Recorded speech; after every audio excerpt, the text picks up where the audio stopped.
The first question we have here is, when I was here last year, Uncle Chip told me about the time he was logging in the woods and had a near disaster with a tree he was working on. And I love that story, and thank goodness you had a guardian angel there to protect you. Why don't you tell me more about that?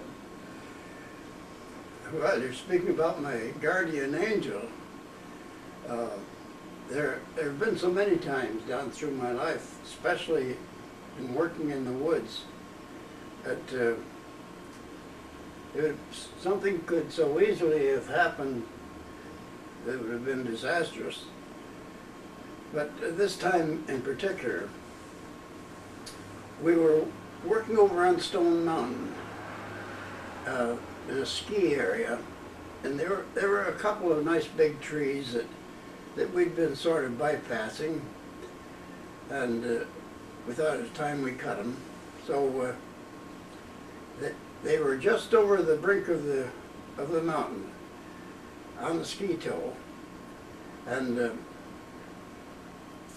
we decided to follow them crossways of the hill, and so we cut them, and this one tree is about, probably 14, 15 inches in diameter.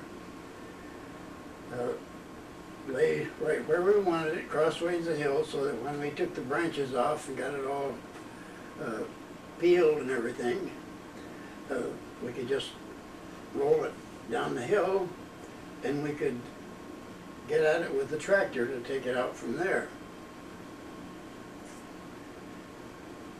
Well, we fell the tree, and I cut all the branches off excepting two. I left these two branches to hold it. I figured that either one of them would hold it all right, but two would make it safer.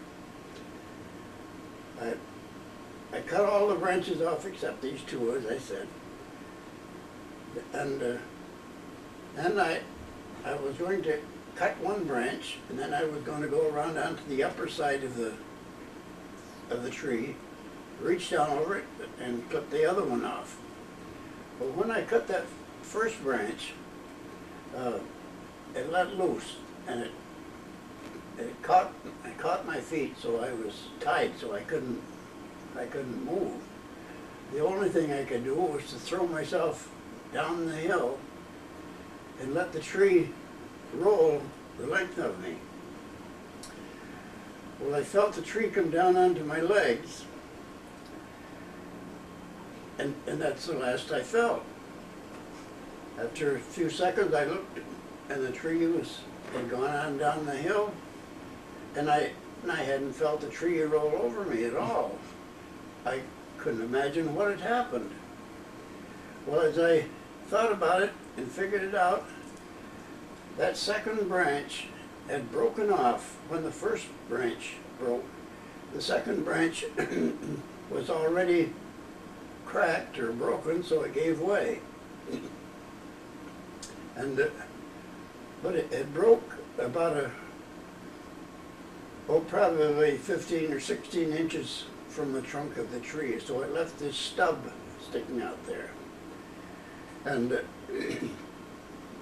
when that broke loose, it came with such force that stub picked the whole tree right up and threw it right on past my body and up over my head, and it must have struck the ground just beyond my head. Not one chance in a million that it would work like that. But that was the only way it could have worked. Yeah. Talk about your guardian angels. That was God Himself that Praise the Lord, you're still here. Intervened Yeah. that time. And there have been other times just as miraculous. Well, the time you got caught on the head at the sawmill with that stick. Yes, that was miraculous indeed. But there were other more subtle ways worked down through my life. One time when I had to go into the hospital, I had pneumonia, and that's a long, complicated story. But that was just as miraculous that God spared my life at that time.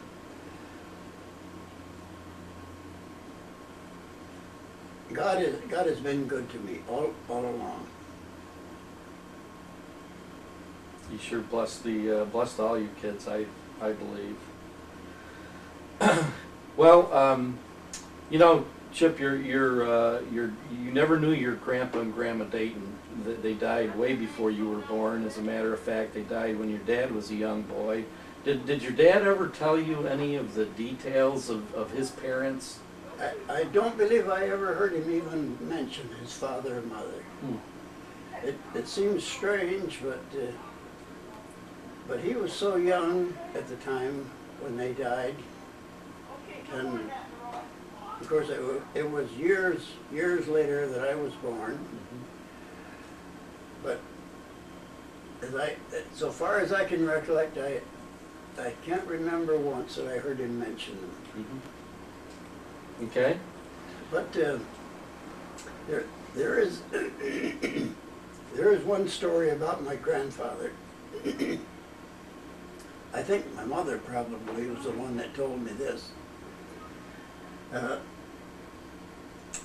He got a new pair of shoes, and he was on his way to church, and he was going cross lots. It was probably a mile and a half over to church by following the road around, but he could go right across ways, and it probably was half a mile. So he was going cross lots, up through the pasture and through the woods, over rocks and all around. So he took his new shoes off, was going barefoot, and on his way, he stubbed his toe. He really stubbed it. And his toe was bleeding, or he skinned it. So he looked at his toe, and he said, "Boy, am I lucky." Somebody said, what do you mean, lucky? Why, he says, "Good thing I didn't have my new shoes on." That's just a simple little story, but it tells me a couple of things about my grandfather. Remember, I never saw him.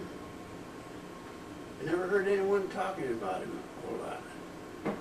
But this little story tells me two things about him. Number one, he went to church. Yes, I was glad to hear you say that. He was on his way to church. Yes, yeah, I wondered that. And another thing, he had a great sense of humor. He must have had. Mm-hmm. Yeah, yeah. He saw the humor in that situation. Even though it stubbed his toe, he didn't think so much about the toe as he did how lucky he was that he didn't have his new shoes on. That's the kind of humor that I recognize it as I think about my father. Sort of maybe a little odd sense of humor, but he could see humor in situations where we wouldn't think anything about it. Yep. That's it. I can almost see my father saying that. Am I lucky? Well, you learned that from his dad and passed it on. Yeah?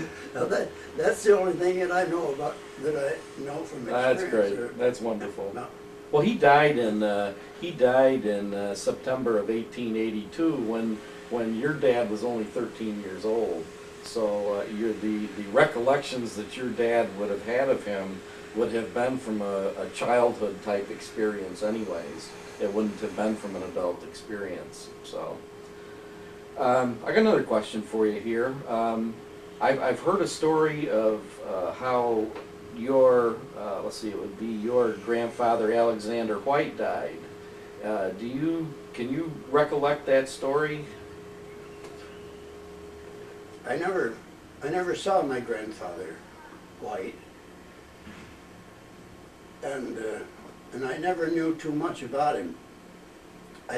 I still don't know how he died.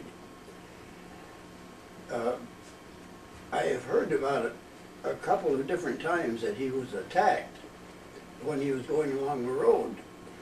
He lived back probably 2 miles or 2.5 miles off the main road. And Now, where would that have been? you know where Fred Abbott lives? Sure. Well, and there's a little creek down just below his house, and there's a wood road that goes along that creek. Now, we're not talking about up past the cemetery, right? We're talking in a different direction. Well, it's in that general direction, but sort of parallel with that Okay. road that goes up to the cemetery. Okay. It was back, they lived back in there about 2 miles, 2.5 miles. And both of these times that he was attacked, it was pitch dark. One time somebody threw a rock, I guess hit him in the back. And Would these have been like burglar, or, after his money, or? no, I don't know why it was. It looks to me more as though it was some kind of a grudge he had against him. But somebody threw that rock at him, and he threw the rock back in the general direction where it came from. And that was all there was to that. And the other time, somebody climbed up on the back of his wagon and stabbed him several times in the back. And that may have, he may have died from that. I never heard. Well, my dad, Paul Dayton, and I would like to get him on tape at a future point here to talk about this also. He tells me a story that that one night your grandma Dingman, or Grandma White, Flansburgh, rang the dinner bell to call everybody in to dinner, and he didn't come. And so they went out, looking for him and everything to try to find him while he was late for dinner. And they went out into the garden area, and there he was dead in the garden, and his horse was still, he was plowing the field, and his horse was still standing right there in the spot where he dropped, and the horse was just still standing there waiting. Hard telling how long he had laid there, or even what he had died from. I mean, you would think under conditions like that it was probably something to do with the heart, but of course it could have been heat stroke or some other things too, I suppose. But Paul Dayton tells that story, that they found him in the field. It's strange that I never heard it, or I may have heard it and forgotten it. But that's all new to me. Yeah. You were telling me last year, in fact we talked about this again this morning, you said you had memories of the Dayton place on Hadley Hill. You talked a little bit about the division of land, and you were telling me you were beginning to describe a little bit about the house last winter to me. Can you tell me more about the Dayton place on Hadley Hill?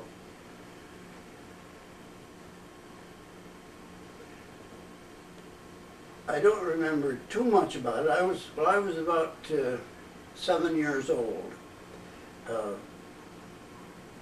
I don't remember the circumstances really, but Grandma Ramsey was living there at that time, and Dad had bought a place over on the other end of Hadley Hill, and at this time, I imagine he had sold it, and we went over. I imagine at this time Grandpa Ramsey had died, so Grandma was there alone, And Dad and Mother moved over there to be with her. And we stayed there with her that summer. And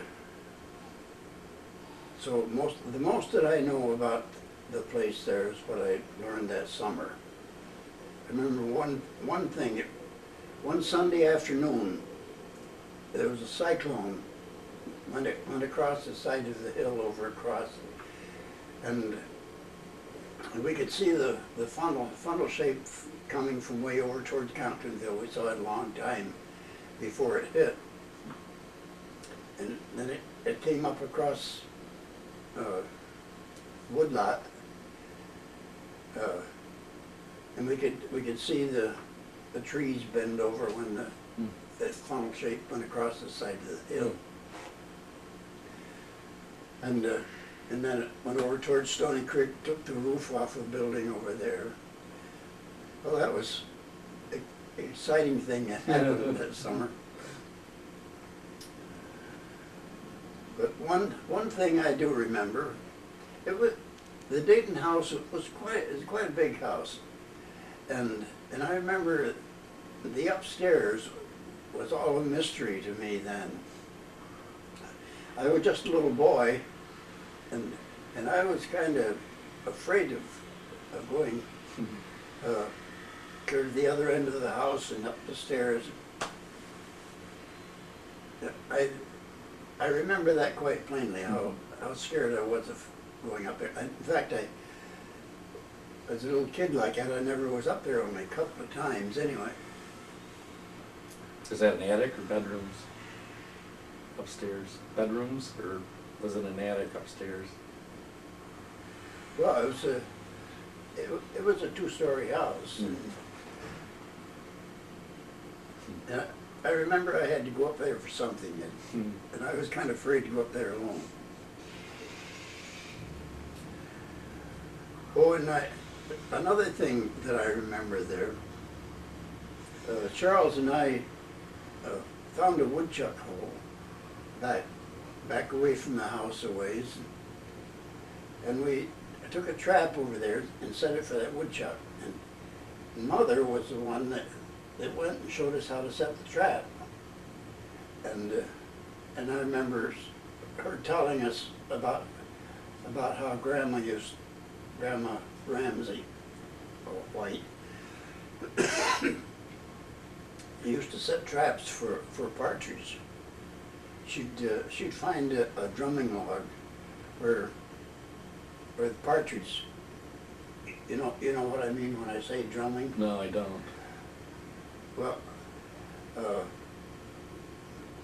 a partridge will find it, they'll select a spot where I don't know whether they're calling for their mate or what they're doing, but they flop their wings, and when they hit the log, it sounds like a drum beat. Mm-hmm. Or what it really sounds, what I've mistaken it for lots of times. It sounds just like a motor starting.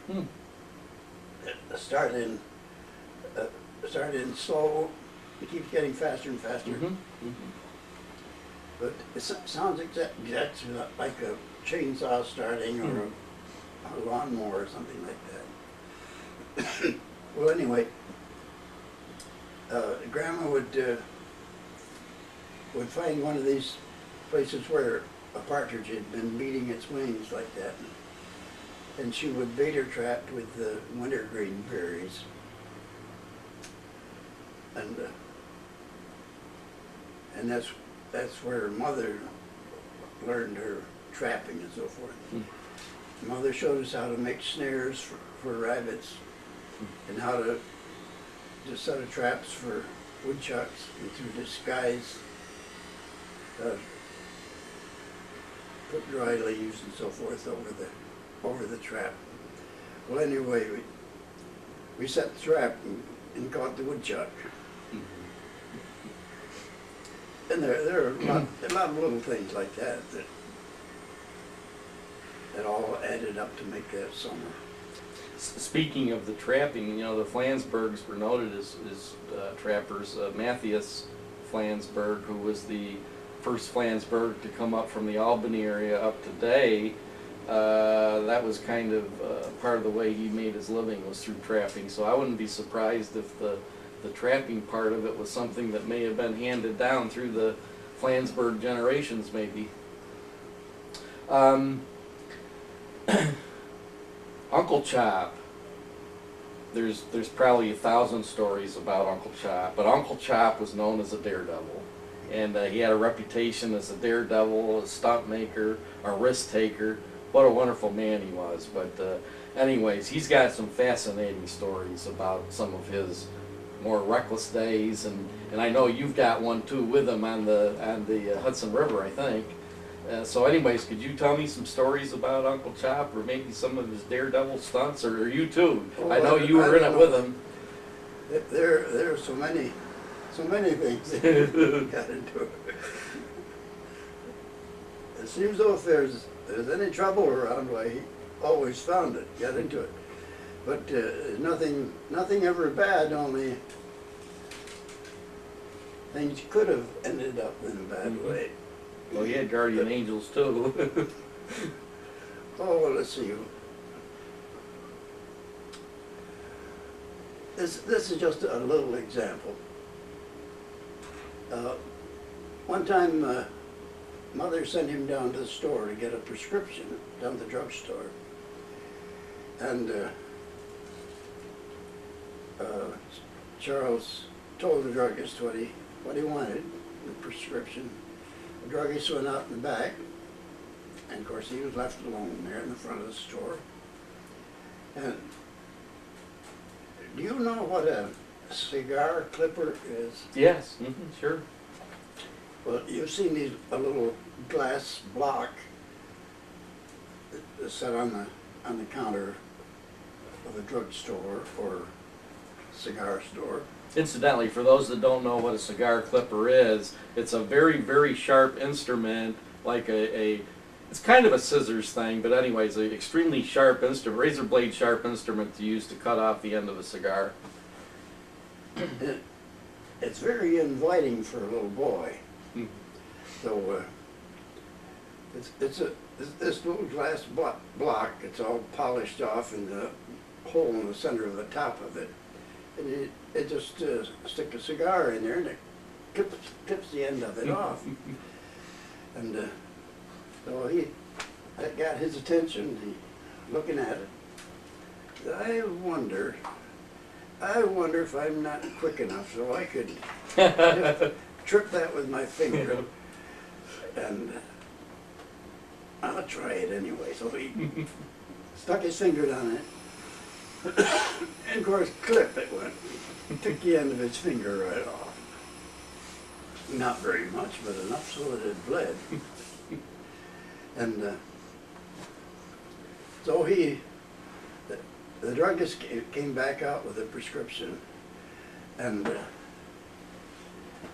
it was his right hand, and he had his money in his right hand pant pocket, and that thing was bleeding to beat all. And he said, hear him tell about it. Here he is trying to get his left hand over into his right hand pocket to get money out of his pocket. And you'd have to hear him tell about it. I've heard a story of him and you on the Hudson River on prancing around on logs. Was that story true? Yeah. Yeah, that happened. Well, let's see. I was on vacation home from Houghton, and Charles took his boys' Sunday school class for an outing down under the falls, and it happened. It was about the time that the logs came down the river. I say logs, but I mean by that I mean 4-foot blocks of pulpwood. And there was a place down below the falls where where they came back in sort of a whirlpool there. And this, I guess you'd call it an eddy, was full of pulp blocks. And the chap says to me, the Chip, I bet you can't run across there and back. Well, I says, well, I bet I can. All right, he says, you do it and I'll do it. So I took my shoes off and I ran across and came back. So he thought he'd do the same thing. Well, when I went across, I was awful careful to step on each block right in the center of it so that it wouldn't kick up with me. But when he went across, he got about halfway out across there and he stepped on the end of one of the blocks.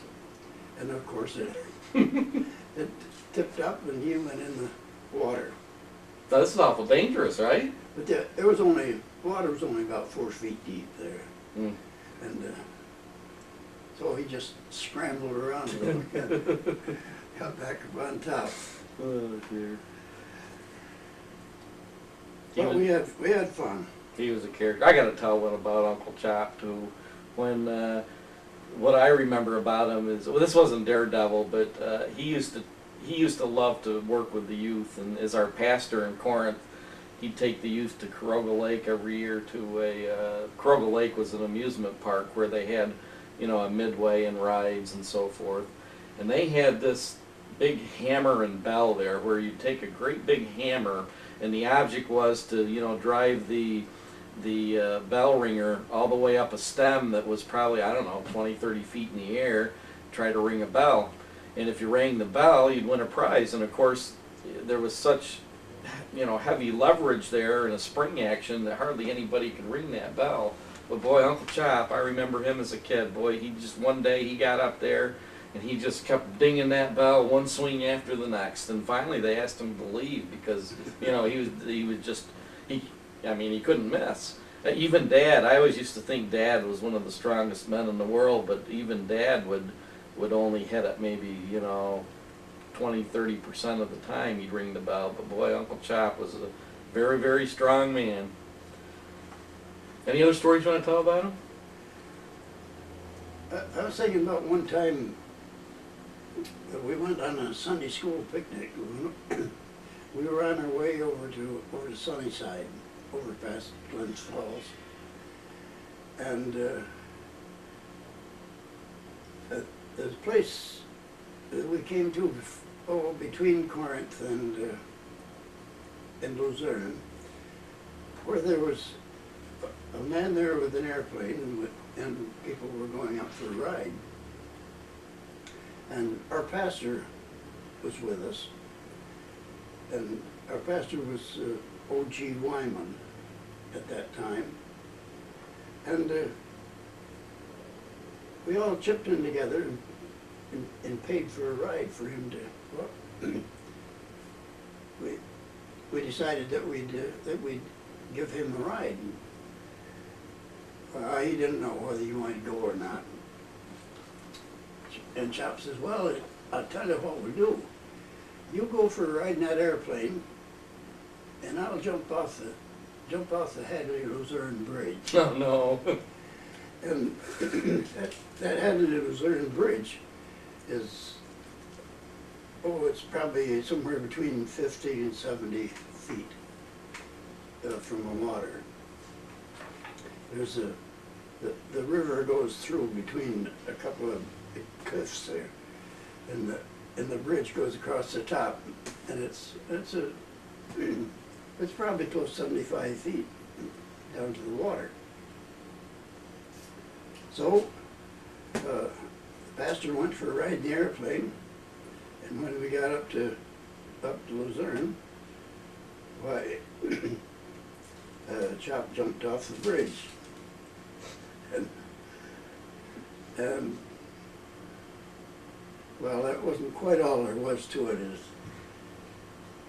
He had a little problem. His trunks loosened up on his head. And he had to do a little maneuvering before he came out of the water. So you had plenty of spectators then. Yeah, he had quite an audience. How old was he when he did that? Was he an adult, or was this a teenager, or? Oh, I don't know. I would say he was about 20 probably. Yeah, yeah. Never grew up. Any other stories, or do you want to worth talking about with him, or? There's Oh, hundreds of these stories. I don't know. There are so many. Yeah. So many stories about him. Yeah. Do you know anything, to change the subject here, your mom and dad's courtship, do you know anything about your mom and dad's courtship or romance or anything? I never heard a word about it. No, Here's an instance too where my dad was telling me a little bit about that, and I can't remember all the details, and folks, I'll ask my dad this same question and get a good answer here. My recollection is that your dad had tried to court your mom several years before he married her, and your mom wasn't ready to settle down, and wasn't sure if he was the right one and so forth. And there was a number of years that went by when nothing happened there. And then oh, I know, it was Uncle Wilbur. It was Uncle Wilbur telling this to me, is the one that told me this. And then a number of years went by, and your mom realized that your dad was a very honorable, forthright man, and one that she would like to settle down with. So, when I say a number of years, it could have been 5 to 8 years that your father waited for your mom to get interested in him. by the way, I think Dad was about 35 when they were married, and Mother was So she 10, would have 10 been years, 25 10 years or so. So about 25 and 35. So that means that he probably first proposed to her, showed interest probably when she was either a late teenager or about 20, and then she waited. Which was, to wait till you're 25, was fairly old for back then to wait to be married. Yeah. This next question I have here, I think you've already touched on it, but I'll ask it anyways. The question is, do you know any of the spiritual fiber of Charles and Nancy Dayton or Alexander White? And you mentioned that you didn't know much about Charles and Nancy Dayton, except that they were bound for church that day, which tells me a lot. It tells me they were probably faithful Christians. And of course, Charles' mom and dad, Henry, on his gravestone, if you can determine anything from his gravestone, I can't remember the exact wording, but certainly the gravestone implied that he was bound for heaven, and that he looked forward to seeing all his earthly friends and everything else there too when they got there. So that's very encouraging to me that we've probably got a lineage of at least 5 generations down to me that are all Christ-centered. Do you know anything about Alexander White? Do you know anything about his Christian character?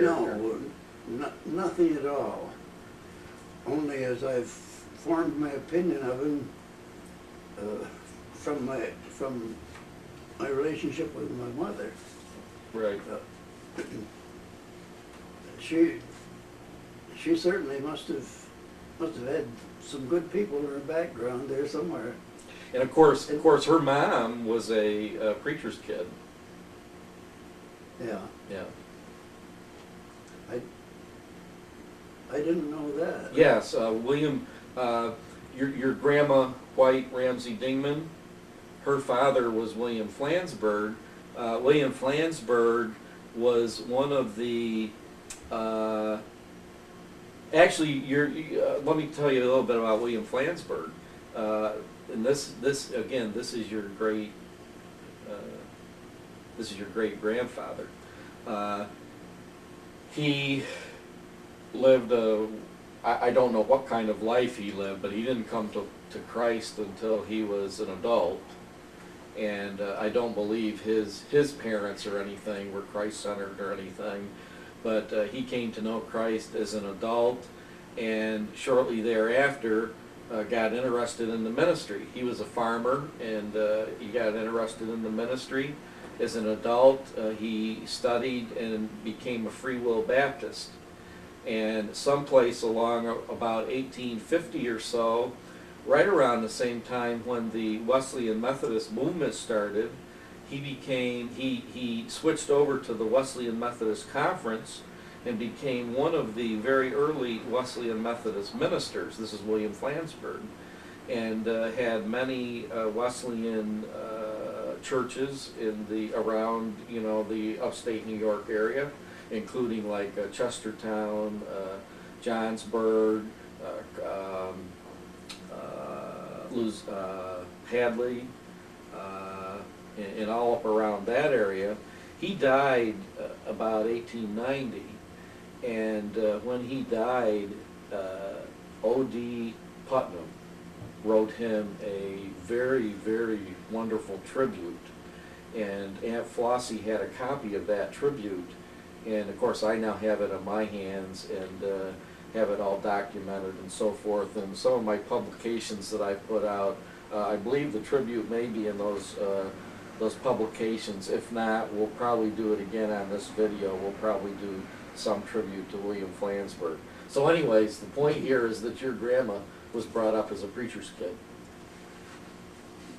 I never heard Mother speak about him, but I heard her speak about Jim Flansburgh a lot. That, I suppose, would be his son. I believe so, yes, he did have a Jim as a son. She seemed to yes. have a lot of respect for him. Now, I don't know much about him, or whether he was a pastor, or I don't know. I don't know. But she seemed to like him. Okay, this is a curiosity. Maybe nobody else on the video cares about this one, but I have always wondered about this and could never figure it out. Did your father ever drive a car? No, he never did. What? I just find that incredible that I mean, Wilbur Dayton was born in 1870, and he died in 1957. So during from the period of the start of the automobile up to 1957, it was a period of 50 years of his life when he could have driven a car, and for some reason chose not to. Now, most of those years, well, a lot of those years, he lived in Corinth and was able to walk wherever he needed to get to. But I have heard stories about him going to Greenwich, and the kinds of transportation that he would need to get there. And in fact, I think he might have walked one of those times. Yes. I know he walked sometimes. How far do you suppose that would be? It would be 50 miles, wouldn't it? Or about 35. Okay, can you imagine? About 35. Yeah, 35 miles. He was in good shape. I used to ride it on a bicycle. In fact, one 4th of July, I rode home from Greenwich. I started real early in the morning. I know I got home about 8 o'clock. 35 miles. But it was dark when I started out. This question isn't on here, and we were going to stick to the dialogue, but I've got to ask this follow-up question about the car. Do you have any inkling or any, do you have any insight as to why he never drove a car? I mean, that just seems incredible to me. It speaks to his character somehow. Well, I remember the first car that came on Hadley Hill. I mean, the first one that was owned up there. In fact, all of the first ones that were owned there were all Model Ts. And then Frank Wood got a Hudson Super 6. I remember his boy was always talking about his father's Hudson Super 6. Mm-hmm. But I don't know if Dad ever even thought of such a thing as owning an automobile. Yeah. You and my father, Paul, have had a tremendous love for deer hunting over the years, and I mean, that's been a very important part of my dad's life, and I know it was yours too. Your father never hunted though, did he? I mean, Oh, that brings up a story. well, good. Interesting. One time, he was on his way from Hadley Hill over to Day Center. His sister Carrie Harris, lived over at Day Center, and he was going over there visiting and walking as usual. And going along the road, he saw this a weasel. A weasel is about like a mink. Mm-hmm. They're built about like a mink, long and slim, and they're quick. That's what I was gonna say. They're very quick. Yeah. Like lightning. Yeah. Well, he saw this weasel going along the rail fence along beside the road. And if you can imagine this from my father, he's not a hunter by any means, never cared anything about hunting, but he just had a thought, now I bet I could catch that weasel. Mm-hmm. So the weasel was coming toward him, so he got over there beside that rail fence and put his hand right up by the rail. And when that weasel came along, he grabbed it. He caught the weasel. But the weasel had teeth just like needles. Mm.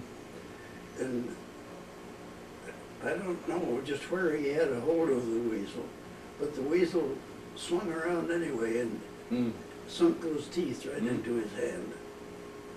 Well, he took that weasel by the hind legs and slammed him down onto a rock and finished him off. Now that's the only hunting. That's a good hunting story. I don't think I'd be quite quick. Well, that may be where Uncle Chop got the quickness from too on the cigar cutter.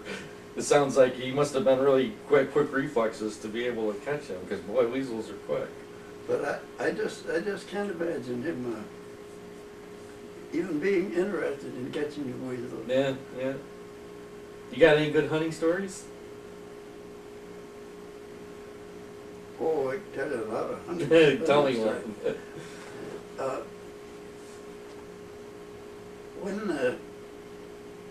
When Paul was in the service, when he'd get home during hunting season, we'd figure on dropping everything and going hunting. Well, this one time,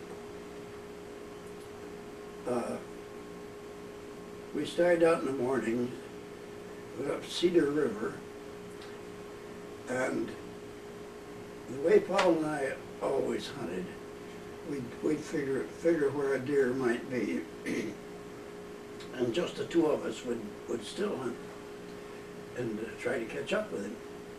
Well, this once we made a little still drive, and we came together up on this ridge, one of the ridges that come up onto Panther Mountain, and we hadn't seen anything coming up through that. Well, we came together up on top of the ridge, and and we just stood there talking, trying to make up our mind where we wanted to go next. And it was kind of a cold, sour morning. And I told Paul, I said, it's hard telling where the deer would be in a morning like this. But I said, if I was a deer, I says, you see that notch right up there? This ridge that we were on like this, and the other mountain came out here. I says, that's pretty well sheltered right up there in that notch. And if I was a deer anywhere around here, right there is where I'd be, right up there at the head of that notch. This, what little sun there is shines in there, and it's sheltered from the wind. And I said, by the way, there he is. And right now, I was pointing right at him. And he was standing there. I could see I think he was an 8-pointer. And standing right there, looking down through there. But it was a long, long Sure. ways up through there. And I was hunting with a 32 special. And a 32 special doesn't carry up very good. Mm-hmm. So I pulled a couple of feet right over his back, a couple of feet high, and fired. And he dropped right in his tracks. It was about as long a shot as I ever made. And it was uphill. Of course, your bullet always drops when you're shooting uphill. Mm-hmm. But I had it aimed high enough so it dropped him right in his tracks. But that was funny. That must have impressed my dad a little bit. I figured that all out, and I says, in fact, if I was a deer, I'd practice there's where I would be. Oh, there he is. But I don't know how many times we've been hunting like that, Yeah. and I'd call the shots like that. And there's where he'd be right there, and sure enough, that's where he would be. What amazed me, and you were probably the same way as my dad. My dad would never think of going in the woods without a compass, but he would hardly ever use one. I mean, my dad, Paul, had such a knack for getting around in the woods. He always knew where he was headed and would almost always come out at the right place. I imagine you guys got lost once or twice, but most of the time, boy, he knew right where he was and right where to come out. And they would walk all day. Boy, another little story occurs to me. One morning, we went up Cedar River, and just before we got up Cedar River, there was a little flurry of snow, just a flurry.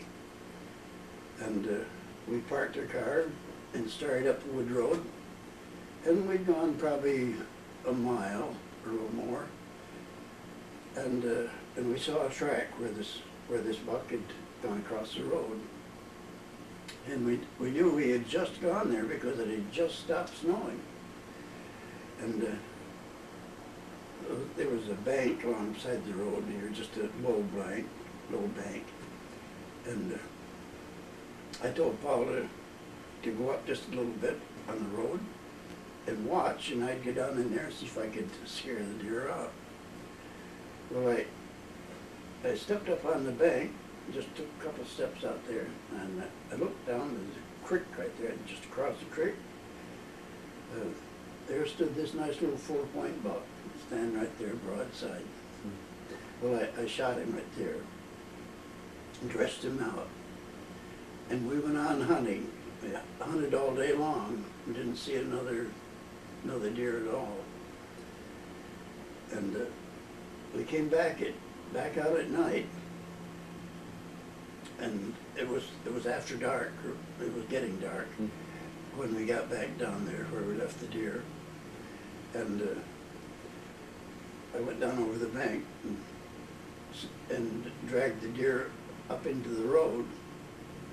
And we were still a mile or a mile and a half from the car, and just got the deer up in the road, and this pickup came along down.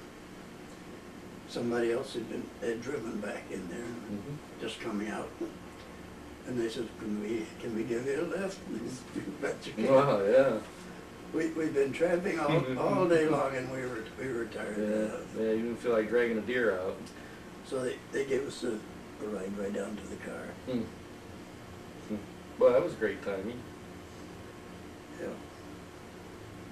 We got the deer before before we started hunting. Hunted all day, came out, and they gave us a ride out. This next question probably should actually be the last question of the interview, but we agreed we were gonna go right here in order, so I'm gonna ask it now. Is there any family folklore or stories that none of us, know about, that, or any stories that you feel should be passed down to the next generations, that we sure, we don't wanna forget about this? Any stories that come to mind, or folklore, or?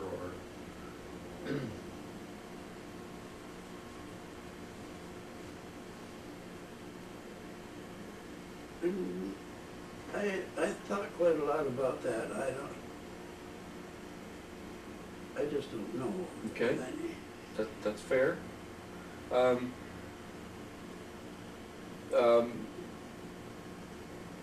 The Dayton boys and also Flossie all were and are very fine Christian people. I can't, even though I'm part of the family, I really can't think of many other families that have raised such a supportive family of the Christian faith and so forth. That's a direct reflection, I think, on your parents and so forth. Can you tell me what you see is maybe to pass down to us as we raise our kids, as to what your parents did to instill the faith in you and to develop your Christian character and to make you such fine Christian people? Well, I thought a lot along that line.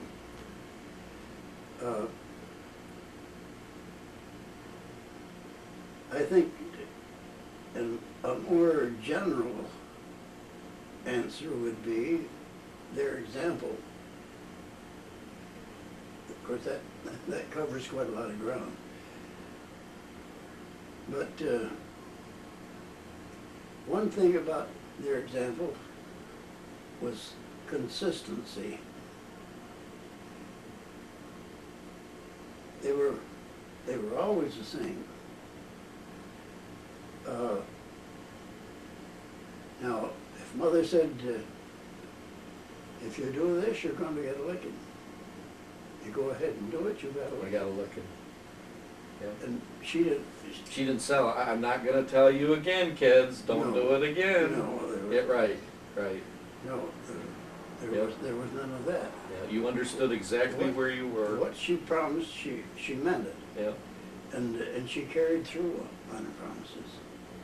That was one thing that was a big factor, and I think it's one thing that isn't held to too much by so many parents. I think you're right there. They give orders, but they don't carry them out. Yeah. And I remember as a kid, I'd be in other kids' homes, and it was so different from our home. Kids come in, supper time, come in, grab something and eat it. No, never asked a blessing. Mm-hmm. And I remember even as a little kid, I used to wonder, don't they ever ask blessing? Mm-hmm. And there's so many little things like that count, but they just, I don't know, they just don't seem important or something. Of course, in a non-Christian home, of course, they don't ask a blessing anyway. Mm-hmm. But did you have like Bible training or prayer or devotions or anything like that? Did your mom lead you like in a family altar or? Oh yes, we had family altar, and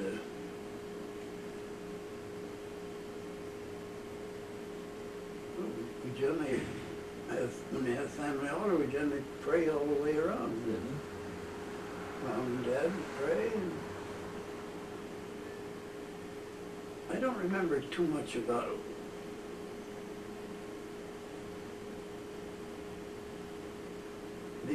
Before we were old enough so that we made a profession, that we didn't, well, we did say the Lord's Prayer. We'd all say the Lord's Prayer. But then after we got a little older, and we made a profession, we'd pray all the way around.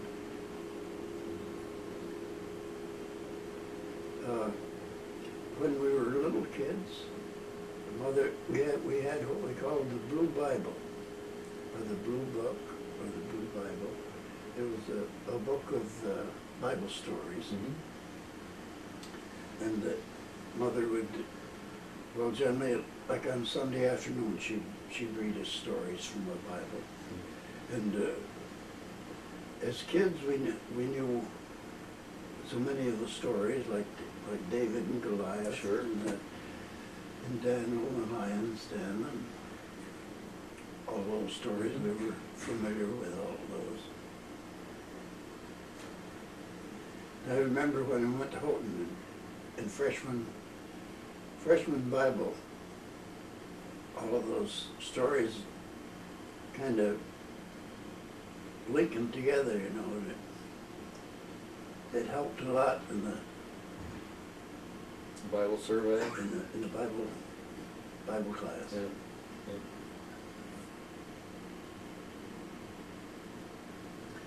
But the big thing in bringing up children is consistency.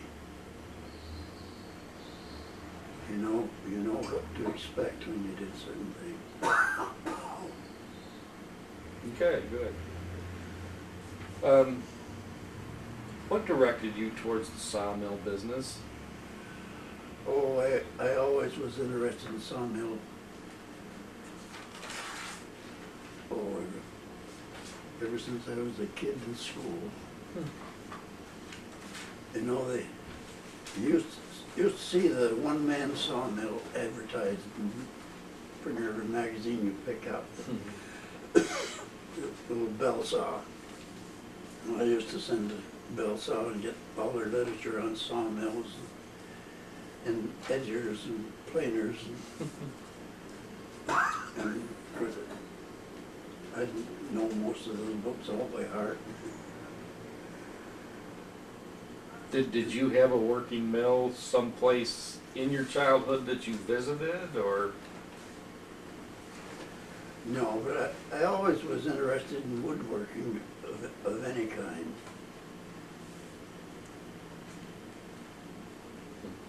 I don't remember visiting any sawmills, much as. But I learned a lot about sawmills before I ever had any practical experience with them at all. And a lot of little tips I picked up that came in handy after I got to actually working at the sawmill. So you could almost say that was like a lifelong calling then, really. The first mill we had was a little bell saw. Now, was that the one up, was that Stone Mountain or was it Hadley Hill? That was on Hadley Hill. Okay. Was that the one that was driven by a Buick engine? Yeah. Dad told a story about the Buick engine, and I can't remember what. 28 Buick, straight 8. Yeah, yeah. You know, we didn't have any radiator on that. We used a 50-gallon drum for radiator, and we just run that a few minutes, and that the water in that drum would boil, and the old exhaust on that engine would be just as red as the cherry. We run awful hot, and after a while I got to wondering how the spark was on that anyway, and I opened up the points and looked, it was just barely breaking. They were almost touching. And I just opened the gap up a little, and run just nice. Yeah, helps if you maintain them. Yeah. Yeah. I'm not sure why I'm even asking this next question, except that I want to ask you a question about depression, and I have depression. I've found it a lot in my family, and I'm just from a medical standpoint, I'm trying to learn more about the heredity of depression. And the question is, from what you know of depression, do you think your dad might have suffered from that? I think he did at times. I don't know if I can give you any specific example of that. But I know he did get depressed at times. But most anyone would with the experiences he had in his early life. Sure. His father and mother dying Well, when he was 13 years old. that's right, and that was part of my question. Had the responsibility of bringing up family. And he had reasons to, he had no childhood. Mm-hmm. Right, right. All he knew was work all his life. Mm-hmm. And that's enough to make anyone depressed. Yeah, I've observed that from what I've learned about Wilbur Dayton, it seems as though he's probably one of the most industrious people that I've ever heard about. I mean, like you said, he never really had a childhood. He had to be the man of the family from the time he was 13 on, and worked very hard all his life. Really always worked for other people, not himself. I mean, he never, we touched on it earlier, but he never even felt the necessity for a car for himself. He was always doing for others with his gardening and working on the farm and raising the family and so forth. But all he ever knew was work.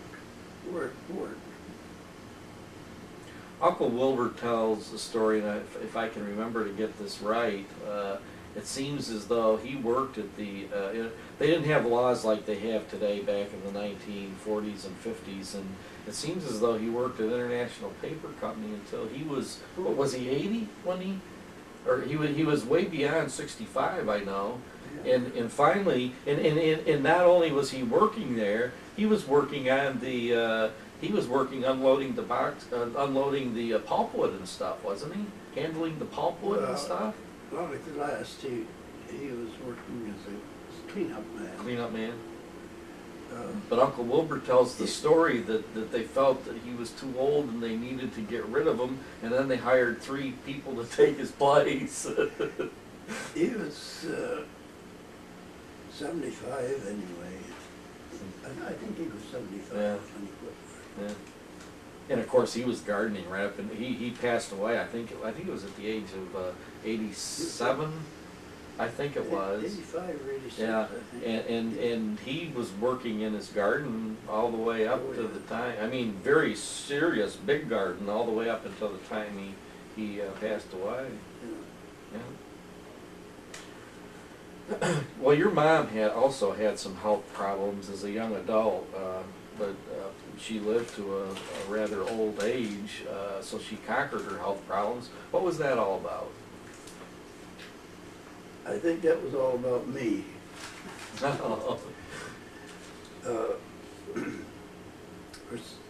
I was born on the 6th of January, and she had labor pains during the night, and Dad had to get up and hitch up the horse and drive probably 7 or 8 miles to the doctor's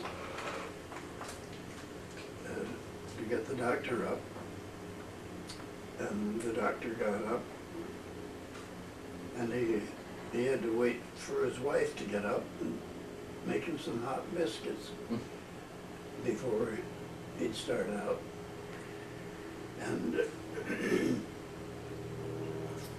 and all the time, Mother was having a hard time. And before the doctor finally came, I guess I came, and her problem started right there.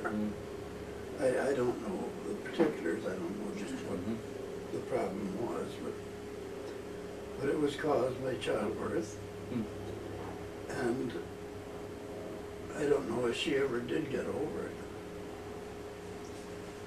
That is, she had other children. Wilbur and your father were born afterward. But she always had problems with that. And I think that must be the health problems that you referred to. Yes, I didn't know what they specifically were. I never knew of any others. Okay. You were alive some of the period of time while Grandma White Ramsey Dingman was still alive, and you probably got memories of her. Can you tell us anything about her temperament and personality?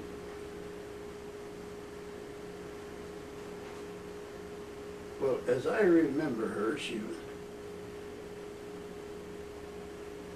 was a mild-mannered woman,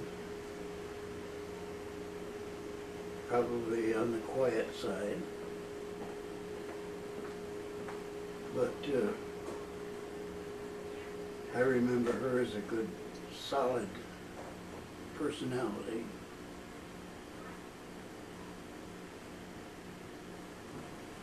Really, that's about the impression that I had of her. She was a real grandmotherly sort of person. Okay. I'm going to skip the next one. That was about William Flansburgh, and we already talked about William Flansburgh. Could you just give us all just some characteristics of your dad? I mean, you know, his height, his weight, his hair color. Just tell me about his features, just so we can understand his physical stature and features. I'd say he was about 5'11" and a half, probably. And he probably weighed 100, around 155, between 155 and 60, maybe. Had dark hair. And I remember his hair was kind of coarse. It wasn't, by that I mean not fine, silky, it was coarse. More like an Indian's characteristic of their hair. And his eyes, I'm not sure about his eyes. It seems as though they were sort of brown.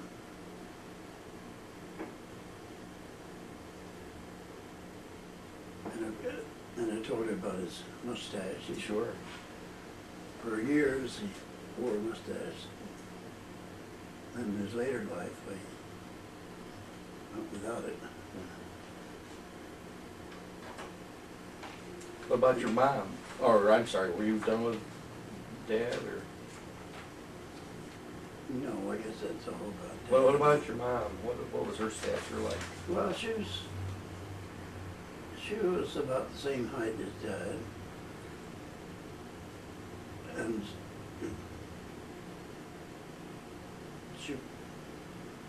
when she was in good health, she weighed a little more than Dad did.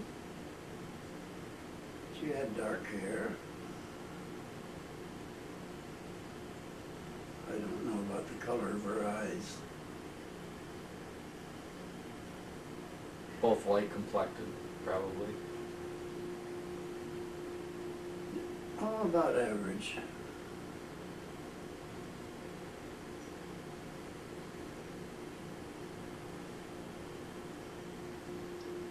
I guess that's about all I can tell you about their physical appearance. Okay, good. We covered this morning, but just for the benefit of the others that are going to see this video, did Aunt Jenny Roach or Aunt Carrie Harris have any children? Yes, Gary had a son. I think he was about 17 when he died. And you were saying you thought he died from pneumonia. Well, it seems to me that he did. I never saw him myself.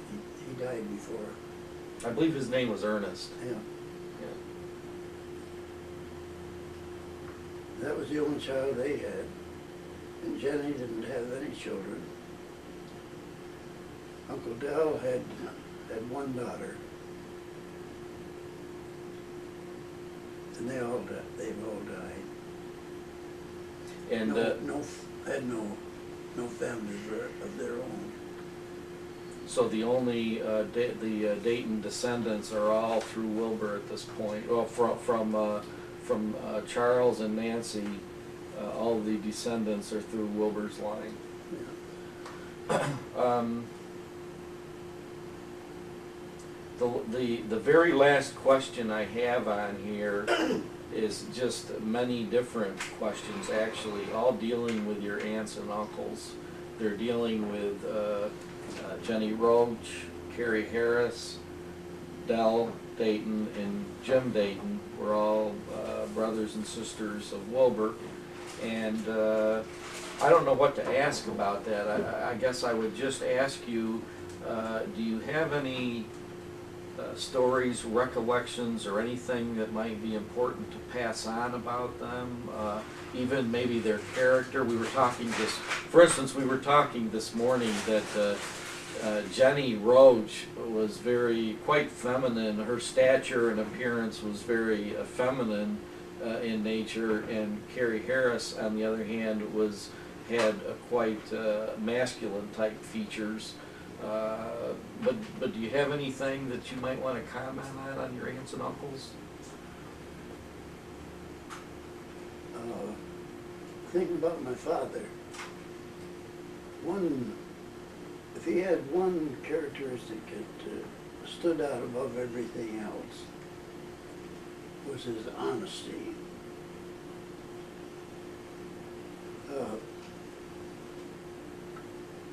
Well, I know from personal observation that honesty was one of his outstanding characteristics.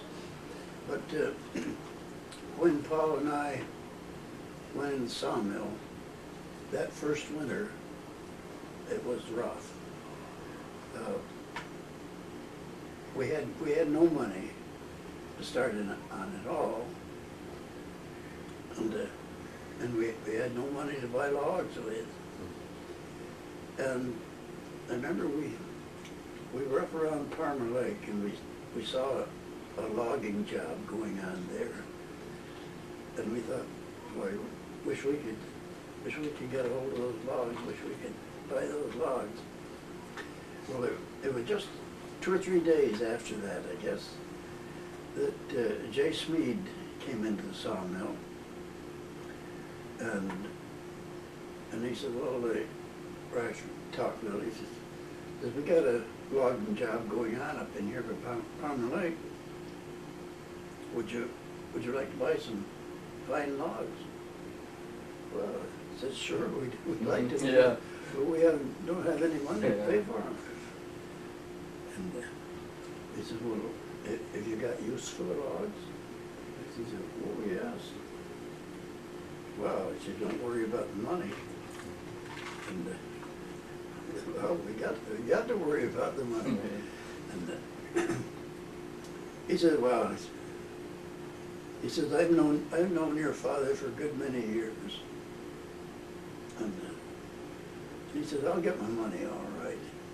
Don't worry about that. that she wants the That's logs. He something. says, we'll bring them in. Yeah, that speaks to his character. And he says, you keep track of it, you'll pay for them. And that's the kind of a reputation he had. Yeah. Even the Corinth priest, the Catholic Church, eulogized him when he was lying in state at the house and talked about what a forthright, honest man he was and everything. This is what Wilbur was telling me. Well, he wouldn't cheat anyone out of it. Any money. Wouldn't matter whether it was 2 cents or if it was $25. One thing I've observed in general is that I think that the Dayton men, and I hope they passed it down, by the Dayton men I mean the sons of Wilbur, have been very generous individuals. That's one of their characteristics, and I hope they've passed that down to our generations, and that stems from him also. Like we were talking about, he always did for others and was doing for others from the time he was 13 on. And well, that concludes all of the questions that we had that concludes all the questions we had. Before I shut off the tape, I would give you any final opportunity to bring up any other subject you might want or whatever, and if not, we'll close down the tape and call it a wrap. Do you have anything else that you'd like to pass on? No, I guess I don't. But I do appreciate the opportunity of giving what information I have and passing it on to those that follow.